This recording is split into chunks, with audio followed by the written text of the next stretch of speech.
ہاں یہ بات اپنے ذہن میں رکھیں اور اچھی طرح ذہن نشی فرما لیں کہ قربانی کا جو جانور ہوتا ہے اس جانور سے فائدہ اٹھانا، چاہے وہ فائدہ اٹھانا دودھ نتھارنے کے اعتبار سے ہو یا سواری کرنے کے اعتبار سے بھی ہو،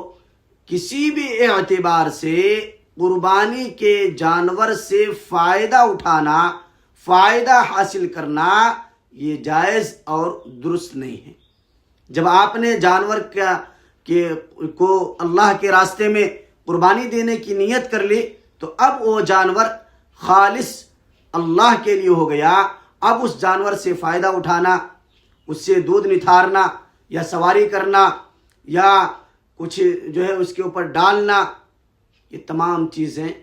درست نہیں ہے۔ علماء نے اس سے منع فرمایا ہے، تو اس بات کا خاص خیال رکھیں، قربانی کے جانور کو اس کے لیے استعمال نہ کریں۔